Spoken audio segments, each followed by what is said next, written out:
السلام علیکم ناظرین، پیش خدمت ہے مختصر سیرت النبی صلی اللہ علیہ وسلم۔ حرب فجار کی شرکت یعنی عرب میں اسلام کے آغاز تک لڑائیوں کا جو متواتر سلسلہ چلا آتا ہے، ان میں یہ جنگ سب سے زیادہ مشہور اور خطرناک تھی۔ یہ لڑائی قریش اور قیس کے قبیلے میں ہوئی تھی۔ قیس کے تمام خاندان نے اس معرکہ میں اپنی اپنی الگ فوجیں قائم کی تھی۔ آل ہاشم کے علم بردار زبیر بن عبد المطلب تھے اور اسی صف میں جناب رسول اللہ صلی اللہ علیہ وسلم بھی شریک تھے۔ بڑے زور کا معرکہ ہوا۔ اول قیس پھر قریش غالب آئے، بالآخر صلح پر خاتمہ ہو گیا۔ اس لڑائی میں قریش کا رئیس اور سپہ سالار عظیم حرب بن امیہ تھا، جو ابو سفیان کا باپ اور امیر معاویہ کا دادا تھا۔ چنانچہ قریش اس جنگ میں برسر حق تھے اور خاندان کے ننگ و نام کا معاملہ تھا، اس لیے رسول اللہ صلی اللہ علیہ وسلم بھی شرکت فرمائی۔ لیکن جیسا کہ ابن حشام نے لکھا ہے کہ آپ نے کسی پر ہاتھ نہیں اٹھایا۔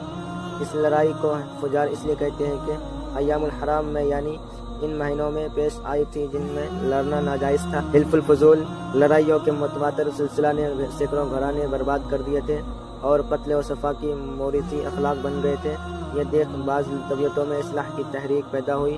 جنگ فجار سے لوگ واپس پھرے تو زبیر بن عبد المطلب نے، جو رسول اللہ صلی اللہ علیہ وسلم کے چچا اور خاندان کے سربراہ تھے، یہ تجویز پیش کی۔ چنانچہ خاندان ہاشم، زہرہ اور طیم عبداللہ بن جدعان کے گھر میں جمع ہوئے اور معاہدہ ہوا کہ ہم میں سے ہر شخص مظلوم کی حمایت کرے گا اور کوئی ظالم مکہ میں نہ رہنے پائے گا۔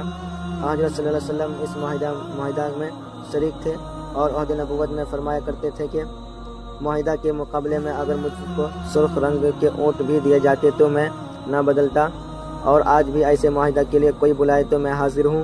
اس معاہدے کو حلف الفضول اس لیے کہتے ہیں کہ اول اس معاہدہ کا خیال جن لوگوں کو آیا، ان کے نام میں لفظ فضیلت کا مادہ داخل تھا، یعنی فضیل بن حرس، فضیل بن دعا اور مفضل۔ یہ لوگ جرہم اور قطوار کے قبیلے کے تھے۔ اگرچہ یہ معاہدہ بیکار گیا اور کسی کو بھی یاد نہ رہا، چنانچہ قریش نے نئے سرے سے بنیاد ڈالی، تاہم بانیوں کو نیک نیتی کی یہ ثمرہ ملا کہ ان کے نام کی یادگار اب تک باقی ہے۔